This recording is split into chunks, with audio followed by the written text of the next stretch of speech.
inkastoo ay weli dalka ka jiraan dhacdooyin aan lagu farxaynin oo amni darida la xiriirta, haddana Muqdisho waxa ay si muuqata uga soo kabsanaysaa dhibaatooyinkii iyo burburkii ay dagaaladu sababeen. guryaha iyo xarumaha dhaadheer ee waqtiga dhow faraha laga qaaday dhismahooda iyo naqshadayntooda ayaa rajo wanaagsan ku abuuraya samajeclo badan oo gudaha iyo dibaddaba ku nool. waxaa si xawli ah u kabcaya aragtiyada iyo hal-abuurka ganacsi iyo wax soo saar ee ay hindisayaan muwaadiniinta. waxaa xal iyo haqabtirba loo helayaa baahiyo adeeg iyo wax iibsi ee jiray waqti dhow horteed.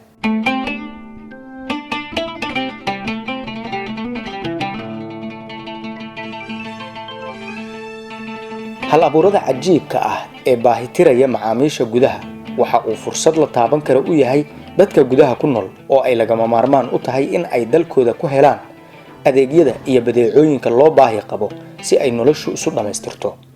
baahiyahaasi la daboolay ee aanu ka hadlayno waxa ay ka jirtay meel kasta oo nolosha iyo horumarkeeda qayb ka ah. ciyaaraha iyo habsami u socodkooduna baahida ugu weyn ee laga sheekayn karo ayaa ka jirtay. iskaba dhaaf kooxaha yaryar ee xaafadaha ku ciyaara, sanado yar ka hor waxaa adkayd in kooxaha ciyaaraha heerka koowaad ee dalkeenna ay helaan agab isboorti oo iyaga u gaar ah oo lagu asteeyay calaamadaha iyo astaanta u gaarka ah. kooxahaasi oo isugu jira dhammaan qaybaha ciyaaraha ee dalka laga ciyaaro. wixii ka dambeeyay sanadkii 2013 baahidaasi iyo dhammaan duruufihii ku gadaamnaa ciyaaraha way daboolmeen. dhibaatadii agab la'aantana waa laga baxay.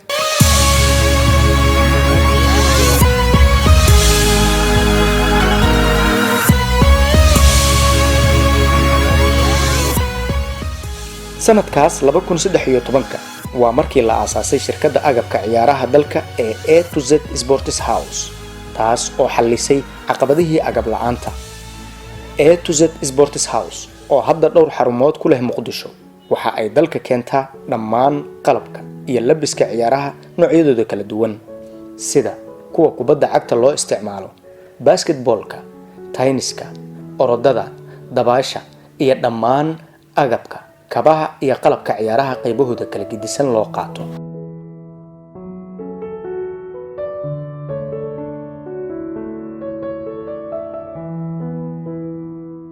kooxaha waaweyn ee dalka si labis isku eg ay u helaan ciyaartooydooda marka ay ugu dhowdahay waxa ay ka soo adeegan jireen wadanka Kenya, sidoo kale Imaaraadka iyo wadamo kale.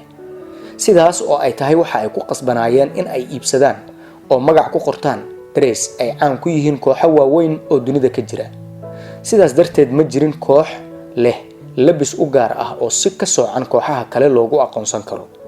markii ay timid A to Z Sports House waxa ay kooxaha oo dhan u suurtagelisay in iyaga oo aan safrin, waqti badan ka lumin, qarash xooganna ka bixin ay helaan labis iyaga u gaar ah oo dalka gudihiisa lagu samaynayo qaabka iyo naqshadda dooqoodu yahay.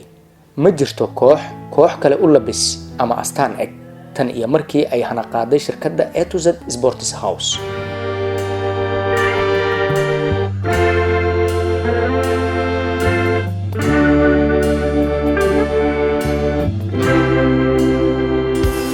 A to Z Sports House waxa ay si muuqata door uga qaadatay welina doorkeedii u xajisanaysaa horumarka ciyaaraha dalka, quruxda kooxaha dalkeena ka dhisan iyo habsami u socodka tartamada waxgalka ah ee gudaha lagu qabto.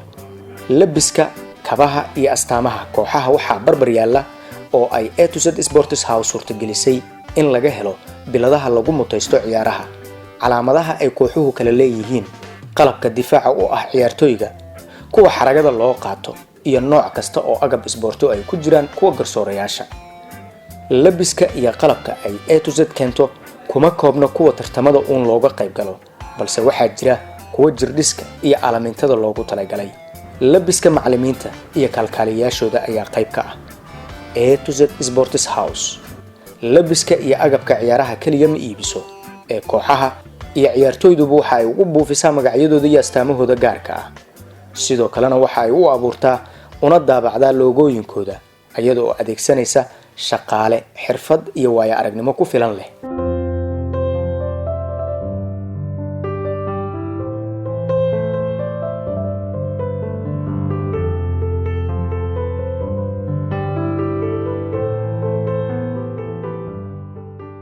halka ay shirkadu gaarsiisay u adeegidda bahda ciyaaraha.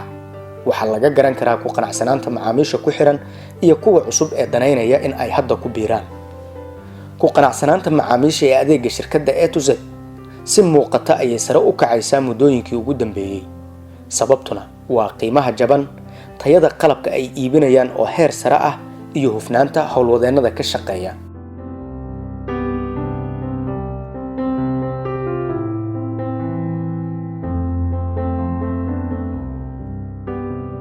tartamada ciyaaraha heer gobol iyo caalami ee dalkeenu uu ka qayb galo, gaar ahaan kuwa kubadda cagta, dhowr jeer oo la tirin kara maahee inta kale guuldarooyin ayaa ay la kulmeen oo dusha loo soo saariyay.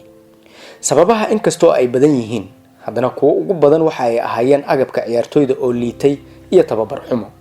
hadda maadaama ay suuqa joogto A to Z Sports House, waxaa iska cad in foolxumooyinkaasi laga xuubsiibanayo si tartiib ah. inkastoo ay shirkadu tahay shirkad ganacsi oo gaar loo leeyahay, haddana waxa ay marar badan oo aan tiro lagu soo koobi karin ka qayb qaadatay arrimo dan guud ah oo dhiirigelinaya ciyaaraha iyo horumarintooda.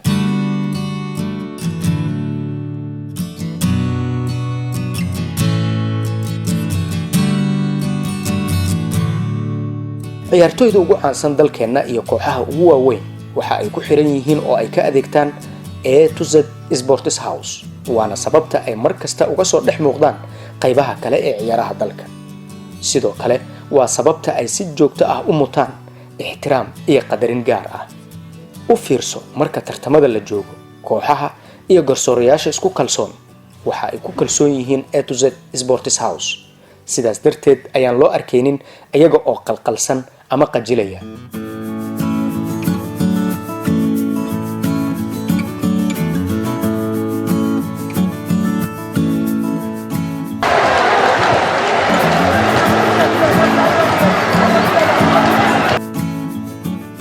marka taageerayaal xamaasadaysan ay daawanayaan ciyaar xiiso badan oo ay dheelayaan kooxo ku labisan darees ay soo saartay A to Z Sports House, isla markaana ay taageerayaashu sii macaansanayaan daawashada ciyaarta, taasi waxa ay tusaale cadayn noqon kara u tahay heerka lagu qanacsan yahay wax soo saarka iyo adeegga shirkadda. si kasta oo dooqaagu uu yahay iyo qaab kasta oo aad u fakarayso, A to Z Sports House waxa ka go'an in ay ku rumayso riyadaada qurxoon.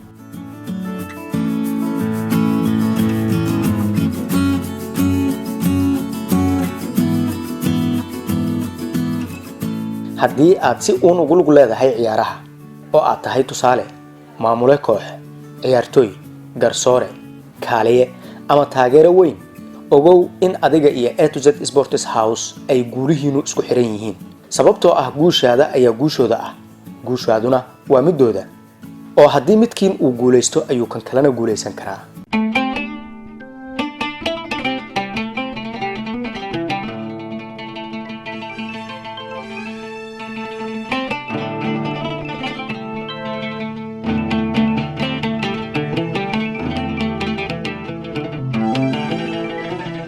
A to Z Sports House waxa ay leedahay hadaf fog iyo hiigsi cad.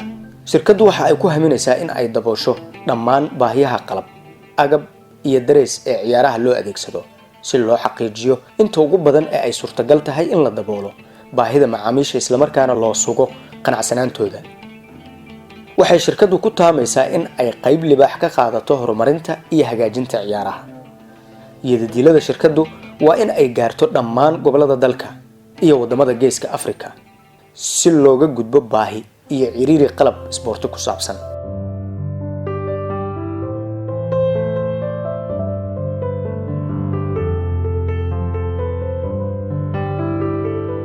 way adag tahay in la qiyaaso heerka uu gaari doono horumarka ciyaaraha dalkeena marka kooxaha oo dhan, ciyaartoyda idilkood iyo dhammaan garsoorayaashu ay ka adeegtaan hoyga agabka ciyaaraha dalkeena ee A to Z Sports House.